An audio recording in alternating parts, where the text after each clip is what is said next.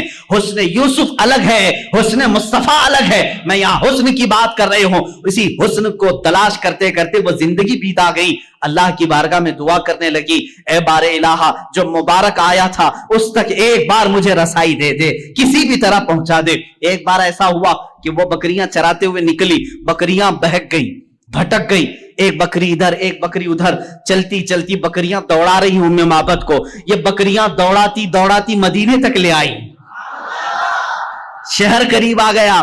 اب معبد رونے لگی کہ اگر شہر میں گھس گئی، میری بکریاں داخل ہو گئیں تو چھوٹی چھوٹی گلیاں ہیں، میں کہاں سے پکڑ پاؤں گی، کس بکری کو ڈھونڈ پاؤں گی؟ کھلے میدان میں جمع تو کر سکتی ہوں، اب گلیوں میں بکریاں گئی تو کہاں سے ڈھونڈوں گی؟ رونے لگی۔ لیکن مدینہ آ گیا اور بکریاں شہر میں داخل ہو گئی، سب ادھر ایک ادھر ایک گلیوں میں۔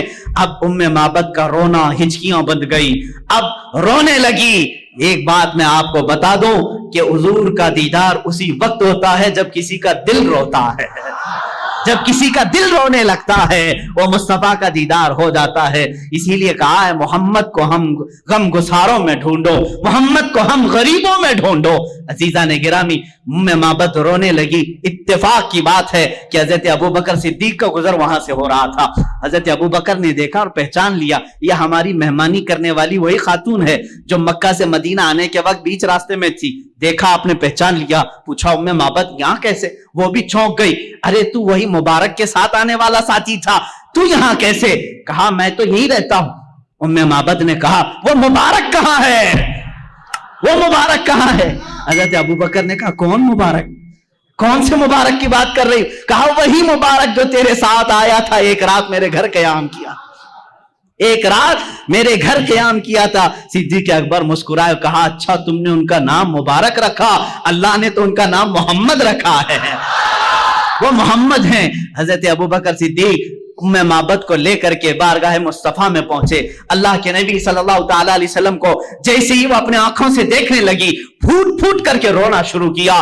کہا اے اللہ اب میری ساری بکریاں ختم ہو جائیں, اس لیے کہ میری زندگی کا مقصد مجھے مل گیا, اس چہرے پاک کو دیکھنا میرا مقصد تھا. اللہ کے نبی صلی اللہ تعالی علیہ وسلم نے بے حساب اس خاتون کو عطا کیا.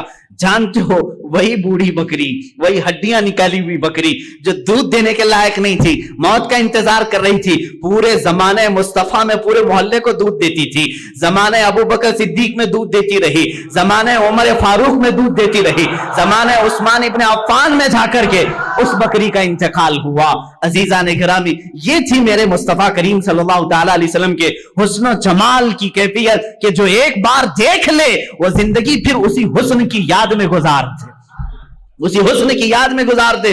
ارے یوسف علیہ السلام کے بھائیوں نے بھی حسن دیکھا تھا, لیکن دیکھا اس کے بعد لے جا کر کنویں میں ڈال دیا. زلیخا نے دیکھا لیکن اپنی شادی کرنے کا خیال کیا, جیل میں پہنچا دیا. بادشاہ نے دیکھا, وزیر بنا لیا, لیکن مصطفیٰ کریم صلی اللہ تعالی علیہ وسلم کا جس نے حسن دیکھا وہ حضور کو خریدنا نہیں چاہا, بلکہ جو دیکھا وہ اپنے آپ کو بیچ دیا. یہ صحابہ نے کیا ہے. یوسف علیہ السلام کا حسن دیکھ کر کے لوگ کیا کر رہے تھے؟ بولی لگا رہے تھے, یہ یوسف کو ہمیں خریدنا ہے, یہ حسین ہے, یہ جمیل ہے, بہت خوبصورت ہے. کوئی 100 اشرفیوں کی بولی لگا رہا ہے, کوئی 1000 کی بولی لگا رہا ہے, کوئی 10,000 کی بولی لگا رہا ہے. یوسف کو مجھے خریدنا ہے. خریدنے والوں کی دوڑ ہے مصر میں, لیکن یہاں مدینے کا بازار ہے, یہاں صدیق اکبر بھی مالدار ہے, عثمان ابن عفان بھی مالدار ہے, عبد الرحمن بن عوف بھی مالدار ہے. ایسا مالدار کہ اس زمانے کے کروڑ پتی نہیں, ارب پتی بھی ان کے مال تک نہیں پہنچتے, لیکن یہ مصطفیٰ کو خریدنے نہیں آئے بلکہ اپنے آپ کو اپنے مال سمیت مصطفیٰ کے بازار میں بیچنے کے لیے آئے ہیں. صدیق بھی کہتے ہیں آقا میرے ہر عضو پر, میرے ہر مال پر آپ کا اختیار ہے. عثمان بھی کہتے ہیں میرے ہر نفس پر آپ کا اختیار ہے.